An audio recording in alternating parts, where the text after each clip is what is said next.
But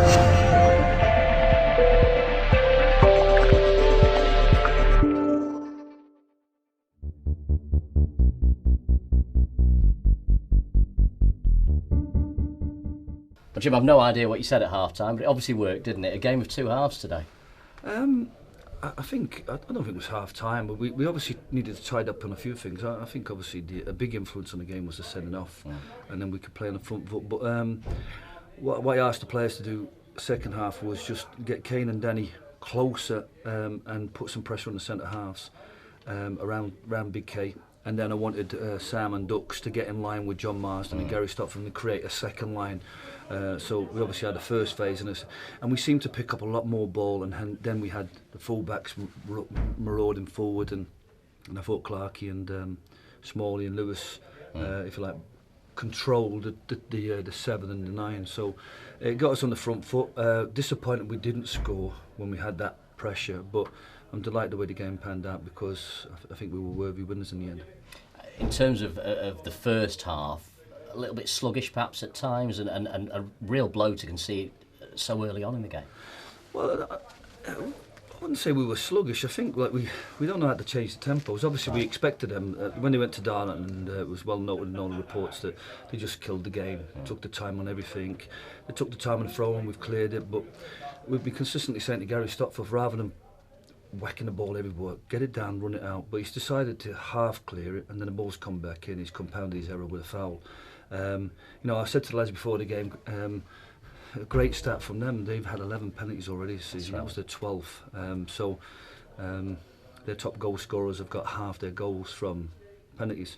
They took it well, and they had a threat. You could see the threat they had from set plays, and but we didn't manage our own attacking play well enough. When we did combine up front and get the fullbacks in and get up high up the pitch, we did look threatening. But second half, just asking players to be a little bit more aggressive in their positioning, wide men in alongside Kay and the fullbacks, and John Marsden to play a little bit deeper, and Gary Stopford to hold his position.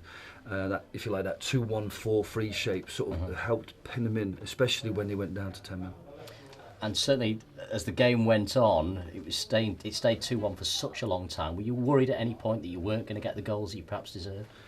You're always concerned. I mean, but you could see the constant threat from Danny. You could see the crosses were coming in. The set plays were mixed up very well. Disappointed with the opportunities we had that we didn't hit the target. I know some of the headers were difficult. They were glancing balls, but Danny's had a couple of chances. Sam Minahan's had a couple of chances, and they really need to be working the keeper. I think we worked the keeper, made a great save with his foot, but there was a lot of whistle over the bar, and they were disappointing because when you're in that position, we need to be more ruthless. But we kept going, and obviously Danny, again, another foul from them led to us getting the equaliser, and then another foul led to us winning the game. So I think they'll obviously rue their own discipline. I think 7 yellow cards, straight red for a terrible challenge, and you've got to remember they were at Darlington and they were 2-0 up. They've had a red card in that game and they were missing one of the top goal scorers. So this is why I constantly say to my players about mental control and discipline, especially when a game gets heated like that. And I think we showed impeccable control and discipline in what was a really poor environment to play football. In terms of your league campaign, do victories in the trophy help with that? Does one feed the other, do you think?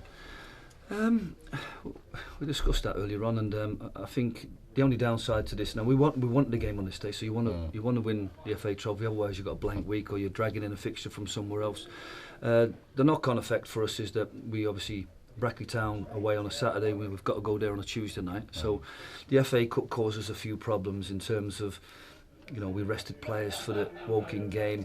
We've had fixtures thrown in Tuesday, so we've had 4 fixtures in 2 weeks, which are tough ones for us, and it culminated with our poorest run of results. I'm glad the lads have got into 3 wins, and we've used the cup game like we did the Bradford game just to get into the mentality of winning games, get into the mentality of getting the lead and staying in the lead, and I think it can only be a good thing if you, especially in the context of the way the game went, to show that character and that resilience to come back.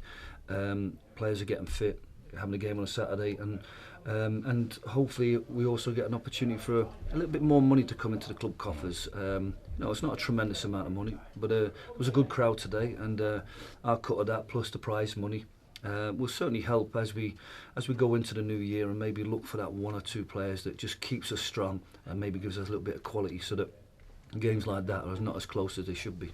And that's the timescale now, is it, Jim? In terms of supplementing your squad, you're happy to go through till the new year now with what you've got? No, we're constantly looking for players. The difficult one is that a lot of players at this level, maybe they might not be allowed to play in the FA Trophy. I mean, obviously Keighren was allowed to play, and that's been an addition in both games.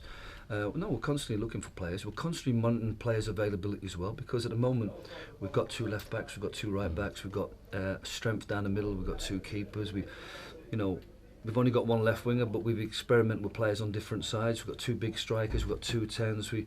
The squad's looking good in terms of balance and depth. We want a little bit more quality in the final third, but that can come off the training ground, that can come from confidence. So, and in the new year, but the players that we've got to bring in have obviously got to be better than what we've got, and that's difficult to find. But the search is there, and at the right time we'll add. But at the moment, I'm just delighted that the group that we trust in are getting the results and performing, because the work rate, the ethics, the discipline, and the stuff from the training ground being brought into matches is all really good.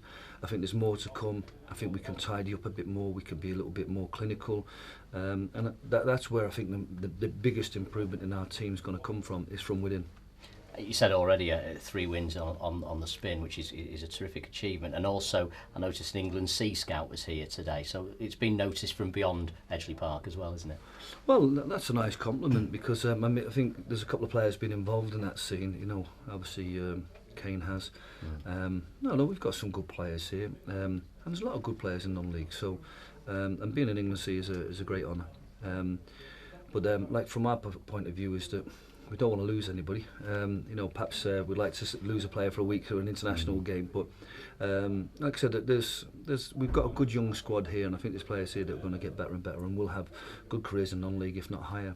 So hopefully we get some credit for that. Congratulations, good win. Thanks very much.